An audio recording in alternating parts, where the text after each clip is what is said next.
नमस्कार दोस्तों, स्वागत है आप सभी का अपने YouTube चैनल रेनबो एकेडमी में। वीडियो शुरू करने से पहले आपसे एक सवाल पूछना चाहेंगे कि हम सभी को पता है कि कंप्यूटर के पिता चार्ल्स बैबेज को कहा जाता है, लेकिन आप आंसर बताइए कि कंप्यूटर के मदर किसे कहा जाता है। अगर आपको आंसर पता है तो कमेंट बॉक्स में ज़रूर लिखिए।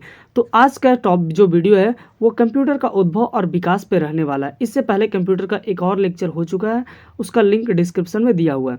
तो कंप्यूटर का जो विकास है वो कैसे हुआ, जो कंप्यूटर आज हम लोग इतने एडवांस टेक्नोलॉजी से यूज करते हैं उसका डेवलपमेंट जो है वो कहीं ना कहीं बहुत शुरुआती समय से हुआ था। और जो सबसे पहला कंप्यूटर का डेवलपमेंट किया गया था जो सिर्फ काउंटिंग के लिए यूज किया जाता था, उसका नाम है अबेकस। अबेकस जो है वो एक प्राचीन गणना यंत्र है। गणना यंत्र कहने का मतलब सिर्फ उसे हम लोग काउंटिंग करते थे। इसका आविष्कार जो है वो बेबीलोन में अंकों की गणना के लिए किया गया था। यह संसार का प्रथम गणना यंत्र, मतलब काउंटिंग करने वाला ये पहला यंत्र था संसार का। इसमें हम लोग क्या करते थे, कैसे इसे बनाया जाता था, तो इस तरीके से एक होता था, इसमें तार ऐसे पिरोया जाता था और इस तार में गोल गोल तरीके से मनके लगाए जाते थे। आज भी प्ले स्कूल में बच्चों को इसी अबेकस के थ्रू ही काउंटिंग सिखाया जाता है। तो अबेकस में गोल गोल मनके लगाए जाते थे जिसकी सहायता से गणना करना आसान बनाया जाता था। इसका जो आविष्कार है वो चीन में हुआ था। तो याद रखिएगा, अबेकस का जो आविष्कार है वो चीन में हुआ था। इसके बाद जो कंप्यूटर डेवलप होकर आया उसका नाम था पास्कलाइन। यह प्रथम गणना मशीन है जिसका निर्माण 1645 ईस्वी में फ्रांस के गणितज्ञ ब्लेज पास्कल ने किया था। तो पास्कलाइन का आविष्कार, पास्कलाइन जो कंप्यूटर है उसका आविष्कार ब्लेज पास्कल ने किया था। इसमें इंटरलॉकिंग गियर का आविष्कार किया गया था। याद रखिएगा, पूछेगा क्वेश्चन कि किस कंप्यूटर में लॉकिंग गियर का, इंटरलॉकिंग गियर का यूज किया गया था। तो पास्कलाइन कंप्यूटर में इंटरलॉकिंग गियर का यूज किया गया था। इसमें संख्या जो है वो 0 से 9 तक के संख्या को दर्शाया गया था। इससे केवल हम लोग जोड़ और घटाव करने में सक्षम थे। इस कारण से ये जो पास्कलाइन कंप्यूटर है इसे एडिंग मशीन भी कहा जाता है। इसके बाद जो कंप्यूटर आया उसका नाम है डिफरेंट इंजन और एनालिटिकल इंजन। इसका जो आविष्कार है वो ब्रिटिश के गणितज्ञ चार्ल्स बेबेज ने किया था। और इसी चार्ल्स बेबेज को हम लोग फादर ऑफ क्या कहते हैं, कंप्यूटर कहते हैं। कब किए थे, तो 1822 ईस्वी में डिफरेंस इंजन का आविष्कार किया गया था। यह जो इंजन है वो भाप से चलने वाला इंजन था और ये गणनाएं कर सकता था, काउंटिंग कर सकता था। उसके बाद 1942 ईस्वी में चार्ल्स बेबेज ने एक स्वचालित एनालिटिकल इंजन बनाया। ठीक है, तो सबसे पहले डिफरेंस इंजन बनाए और उसके बाद एनालिटिकल इंजन बनाया गया 1942 ईस्वी में। किसके द्वारा, चार्ल्स बेबेज के ही द्वारा बनाया गया। अब ये जो एनालिटिकल इंजन था ये पंच कार्ड के दिशा निर्देशों पे कार्य करता था और इससे हम लोग जोड़ घटाव गुणा भागा कर सकते थे और इसे विश्व का पहला कंप्यूटर माना जाता है। तो क्वेश्चन आपसे पूछ सकता है कि विश्व का पहला कंप्यूटर किसे माना जाता है, तो आप ऑप्शन में टिक करेंगे एनालिटिकल इंजन को। इसके बाद ये जो एनालिटिकल इंजन है इसमें पहली बार प्रोग्राम डाला गया था और प्रोग्राम किसने डाला था, तो लेडी एडा अगस्ता ने डाला था। इसीलिए लेडी एडा अगस्ता को प्रथम प्रोग्रामर भी कहा जाता है और बाइनरी सिस्टम जिस पे कंप्यूटर वर्क करता है उसका आविष्कार का श्रेय भी इन्हीं लेडी अगस्ता को जाता है। नेक्स्ट जो आता है कंप्यूटर का वो है सेंसस टैबुलेटर। सेंसस टैबुलेटर का आविष्कार जो है वो अमेरिकी वैज्ञानिक हर्मन हॉलेरिथ ने किया था। इसका आविष्कार 1890 ईस्वी में किया गया था और ये विद्युत चालक था, मतलब ये इलेक्ट्रिसिटी से चलने वाला था। ठीक है, इसका प्रयोग जो है अमेरिका में जनगणना में किया गया था। अमेरिकी जनगणना में इसका प्रयोग सेंसस टैबुलेटर का किया गया था। नेक्स्ट कंप्यूटर आता है वो है मार्क 1। तो मार्क 1 का आविष्कार जो है वो 1937 से 1944 ईस्वी के बीच में IBM नामक कंपनी के सहयोग से किया गया था। IBM का फुल फॉर्म आपको याद रखना है, इंटरनेशनल बिजनेस मशीन। इसमें जो वैज्ञानिक इनका सहयोग किए थे उनका नाम था हार्वर्ड आइकेन। इनके निर्देशन से विश्व का प्रथम ये पूरी तरीके से विद्युत से चलने वाला गणना यंत्र था, कंप्लीटली इलेक्ट्रिसिटी से चलने वाला था। इसके बाद जो कंप्यूटर आता है वो आता है ENIAC। ENIAC का फुल फॉर्म याद रखना है, electronic numerical integrator and calculator.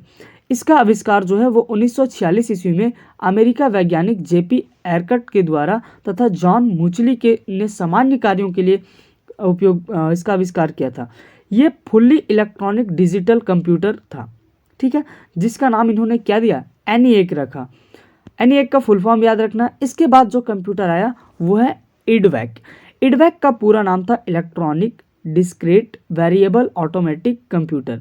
ENIAC computer में प्रोग्राम में परिवर्तन कठिन था, ठीक है। जो ENIAC कंप्यूटर इससे पहले बना था उसके प्रोग्राम में परिवर्तन करना बहुत कठिन था। इससे निपटने के लिए वॉन न्यूमैन ने संग्रहित प्रोग्राम स्टोर प्रोग्राम की अवधारणा दी और इसलिए IDVAC का आविष्कार किया गया। नेक्स्ट जो कंप्यूटर आता है वो आता है यूनिवैक।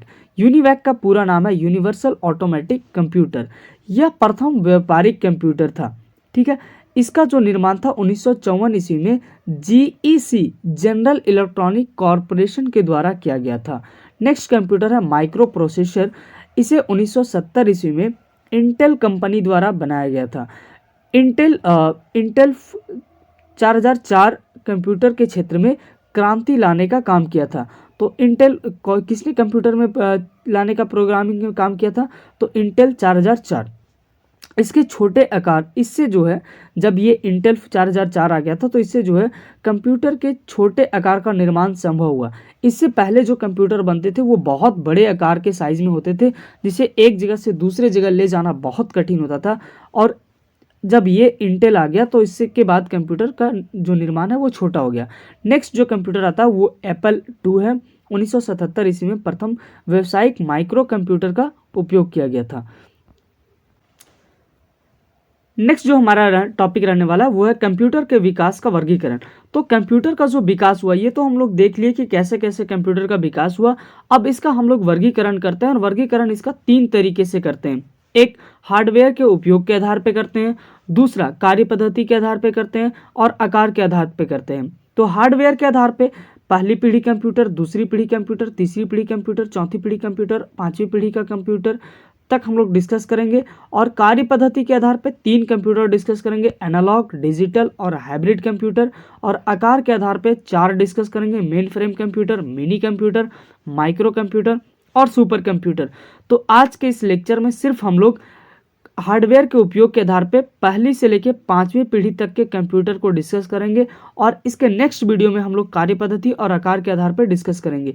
तो सबसे पहले जो हार्डवेयर के उपयोग के आधार पे आता है वो है पहली पीढ़ी का कंप्यूटर। तो जो पहली पीढ़ी का कंप्यूटर है जिसे हम लोग फर्स्ट जनरेशन ऑफ कंप्यूटर कहते हैं, इसमें इलेक्ट्रॉनिक सर्किट में निर्वात ट्यूब किसे कहते हैं, वैक्यूम ट्यूब का उपयोग किया गया था। याद रखेंगे, बहुत इंपॉर्टेंट यहाँ से क्वेश्चन बन सकता है कि किस पीढ़ी के कंप्यूटर में निर्वात ट्यूब का उपयोग किया जाता था। तो पहली पीढ़ी के कंप्यूटर में निर्वात ट्यूब का उपयोग किया गया था। दूसरा, प्राइमरी इंटरनल स्टोरेज के रूप में मैग्नेटिक ड्रम का उपयोग इसमें किया जाता था। तो जो प्राइमरी स्टोरेज डिवाइस होता था इस कंप्यूटर में, फर्स्ट जनरेशन के कंप्यूटर में, उसमें मैग्नेटिक ड्रम का उपयोग किया जाता था। और इसमें जो भंडारण की क्षमता थी वो सीमित क्षमता थी, लिमिटेड इसमें स्टोरेज होता था। इसका जो इनपुट और आउटपुट था वो बहुत स्लो होता था, एकदम मंद गति से काम करता था। कितना काम करता था, तो 1 मिली सेकेंड में ये काम करता था। 1 मिली सेकेंड करने का मतलब है 1 सेकेंड का 1000वां पार्ट में ये काम करता था, ठीक है। नेक्स्ट, निम्न स्तरीय प्रोग्रामिंग भाषा एवं मशीनी भाषा, असेंबली भाषा। इसमें कौन कौन सी भाषाएं यूज की जाती थी, तो लो लेवल का लैंग्वेज यूज किया जाता था। प्रोग्रामिंग भाषा, मशीनी भाषा और असेंबली भाषा का यूज किया जाता था, जो कैसे होते थे, निम्न स्तर का होते थे। डाटा तथा सॉफ्टवेयर के भंडारण के लिए पंच कार्ड का उपयोग, जो डाटा होता था और सॉफ्टवेयर होता था उसके स्टोरेज के लिए पंच कार्ड तथा पेपर टेप का उपयोग इसमें फर्स्ट जनरेशन ऑफ कंप्यूटर में किया जाता था। फर्स्ट जनरेशन जो कंप्यूटर था इसका उपयोग जो है वो मुख्यतः वैज्ञानिक अनुसंधान तथा सैन्य कार्यों के लिए किया जाता था। तो ये भी पूछा जा सकता है कि फर्स्ट जनरेशन कंप्यूटर का उपयोग कहाँ पे किया जाता था, तो वैज्ञानिक अनुसंधान और सैन्य कार्यों के लिए किया जाता था। ये आकार में बहुत बड़े होते थे और बहुत अधिक ऊर्जा की खपत करते थे। निर्वात ट्यूब जो इसमें जो फर्स्ट जनरेशन ऑफ कंप्यूटर था उसमें किसका उपयोग किया जाता था, निर्वात ट्यूब का। अब निर्वात ट्यूब में अधिक ऊष्मा उत्पन्न करने के कारण इसको जो है वातानुकूलित एयर कंडीशनर में रखा जाता था। चूंकि ये बहुत जल्दी ऊष्मा उत्पन्न करने से गर्म हो जाता था, इसीलिए इसको एयर कंडीशनर में रखा जाता था, जिसके वजह से ये बहुत कॉस्टली भी पड़ता था। फर्स्ट जनरेशन ऑफ कंप्यूटर का जो एग्जाम्पल है वो है ENIAC। ENIAC के बारे में आप पढ़ चुके हैं, यूनिबैक और IBM और मार्क 1, ये सब किसके एग्जाम्पल है, फर्स्ट जनरेशन ऑफ एग्जाम्पल है। और ये आपको रिमेंबर करके रखना है क्योंकि क्वेश्चन आपसे पूछा जा सकता है जैसे एक एग्जाम्पल से कि यूनिबैक किस जनरेशन ऑफ, कौन से जनरेशन का कंप्यूटर है, तो फर्स्ट जनरेशन ऑफ कंप्यूटर है। अगला हम लोग पढ़ेंगे दूसरी पीढ़ी का कंप्यूटर जिसे हम लोग बोलेंगे सेकेंड जनरेशन ऑफ कंप्यूटर। ये 1955 से लेकर 64 ईस्वी तक रहा था। तो अब सेकेंड जनरेशन ऑफ कंप्यूटर में निर्वात ट्यूब के जगह पे सेमीकंडक्टर ट्रांजिस्टर का उपयोग किया जाने लगा। ये भी याद रखना है, फर्स्ट जनरेशन में निर्वात ट्यूब, सेकेंड जनरेशन में ट्रांजिस्टर का उपयोग किया जाने लगा। अब जो ट्रांजिस्टर होता था वो हल्का, छोटा और कम विद्युत की खपत करता था। इसमें जो प्राइमरी इंटरनल स्टोरेज था ये चुंबकीय कोर था। तो पहले वाला में जो चुंबकीय प्राइमरी स्टोरेज था उसमें मैग्नेटिक ड्रम का यूज किया गया था और इसमें जो है वो मैग्नेटिक कोर, चुंबकीय कोर का उपयोग किया गया था। अब इसका जो मुख्य भंडारण क्षमता था उसमें वृद्धि किया गया। इसमें इनपुट और आउटपुट जो है वो तीव्र होने लगा, 1 सेकंड का 10 लाखवां भाग में होने लगा। उसमें 1 सेकंड का 1000वां भाग में काम करता था, ये 1 सेकंड का 10 लाखवां भाग में काम करने लगा, माइक्रो सेकंड में काम करता था। उच्च स्तरीय भाषा, उसमें क्या था, फर्स्ट जनरेशन में निम्न स्तरीय भाषा का प्रयोग किया जाता था। सेकेंड जनरेशन ऑफ कंप्यूटर में उच्च स्तरीय भाषा आ गया। कौन कौन से भाषा आ गए, तो कोबोल आ गया और फ्रस्टन आ गया। कोबोल का पूरा नाम था कॉमन बिजनेस ओरिएंटेड लैंग्वेज और फ्रंटन का फॉर्मूला ट्रांसलेशन आ गया था। तो 2 लैंग्वेज इसमें उपयोग किए जाते थे, कोबोल और फॉर्टन। अब ये आकार और ताप में कमी हो गया, इसके आकार साइज में कमी हो गया और उसमें जो बहुत ज़्यादा ऊष्मा उत्पन्न होता था जिसके वजह से हमको उसको एयर कंडीशनर में रखा पड़ता था, उसमें कमी किया गया। इसमें ताप में कमी आ गया। आंकड़ों को संग्रहित करने के लिए मैग्नेटिक डिस्क तथा टेप का उपयोग किया गया। आंकड़ों को संग्रहित करने के लिए व्यवसाय तथा उद्योग में कंप्यूटर का प्रयोग आरंभ हुआ। इससे पहले कंप्यूटर का प्रयोग सिर्फ कहाँ करते थे, तो इससे पहले इस कंप्यूटर का प्रयोग सिर्फ वैज्ञानिक अनुसंधान और सैन्य कार्यों में किया जाता था। किसका, फर्स्ट जनरेशन ऑफ कंप्यूटर का। लेकिन सेकेंड जनरेशन ऑफ कंप्यूटर में कंप्यूटर का प्रयोग जो है वो व्यवसाय में और उद्योगों में भी आरंभ हो गया। इसमें बैच ऑपरेटिंग सिस्टम का आरंभ हो गया। तो बैच ऑपरेटिंग सिस्टम किस में आया था, सेकेंड जनरेशन ऑफ कंप्यूटर में बैच ऑपरेटिंग सिस्टम आ गया। नेक्स्ट है थर्ड जनरेशन ऑफ कंप्यूटर जिसे हम लोग तीसरी पीढ़ी के कंप्यूटर कहते हैं। तो तीसरी पीढ़ी के कंप्यूटर में ट्रांजिस्टर के जगह अब इंटीग्रेटेड चिप का प्रयोग किया जाने लगा। ट्रांजिस्टर किस में था, सेकेंड जनरेशन ऑफ कंप्यूटर में, और फर्स्ट जनरेशन ऑफ कंप्यूटर में क्या था, निर्वात ट्यूब। लेकिन थर्ड जनरेशन ऑफ कंप्यूटर में क्या आ गया, इंटीग्रेटेड सर्किट चिप, जिसे हम लोग शॉर्ट में IC बोलते हैं। पूरा फुल फॉर्म होगा इसका इंटीग्रेटेड सर्किट चिप।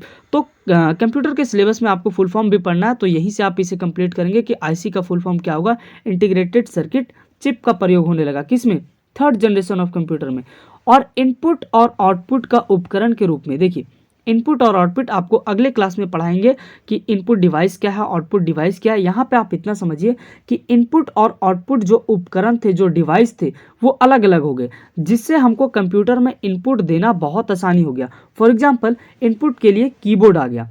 अब कीबोर्ड से हमें कंप्यूटर में इनपुट देना बहुत आसान हो गया। तो इनपुट और आउटपुट के लिए कीबोर्ड और मॉनिटर का उपयोग प्रचलित हो गया। कीबोर्ड का प्रयोग करने से कंप्यूटर का जो निर्देश डालना था वो बहुत आसान हो गया था। कंप्यूटर का गणना का जो समय था अब माइक्रो सेकंड ना रह के अब नैनो सेकंड में होने लगा। तो थर्ड जनरेशन में जो है वो कंप्यूटर का जो गणना है वो नैनो सेकंड में शुरू हो गया था।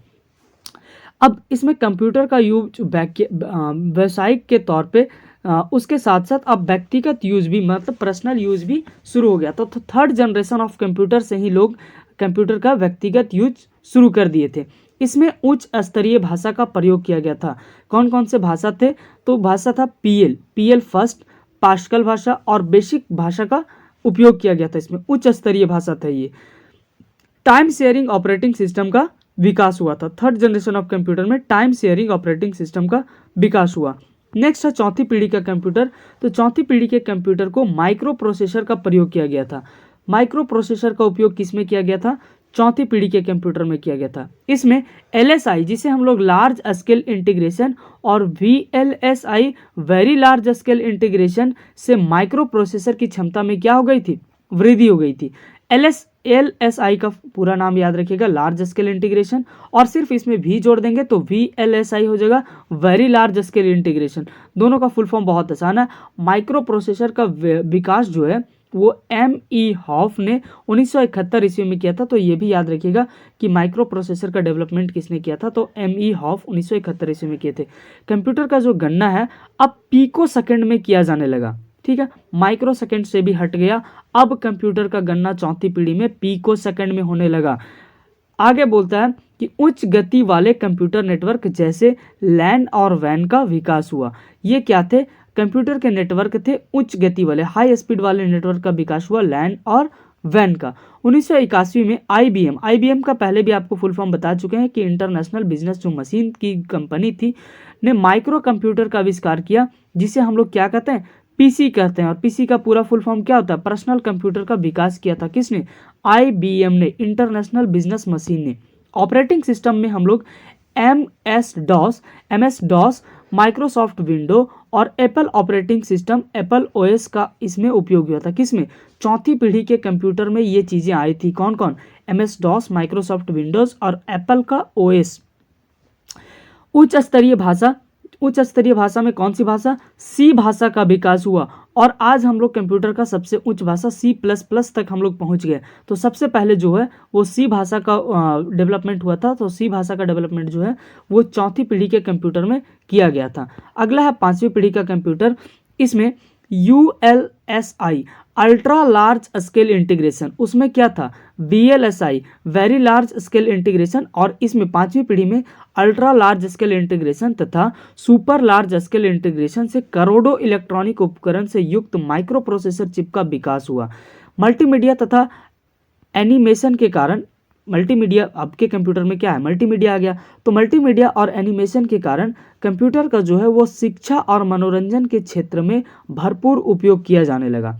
नेटवर्किंग के क्षेत्र में इंटरनेट, ईमेल और WWW जिसे वर्ल्ड वाइड वेब, ये फुल फॉर्म आप याद रखेंगे, WWW वर्ल्ड वाइड वेब का विकास हुआ। तो इंटरनेट, ईमेल और WWW का विकास जो है वो पांचवी पीढ़ी के कंप्यूटर में हम लोग देखते हैं। मैग्नेटिक बल्ब मेमोरी, जिसका प्रयोग अब इस मैग्नेटिक बल्ब मेमोरी के प्रयोग से इसके भंडारण की क्षमता में क्या हो गई, वृद्धि हो गई।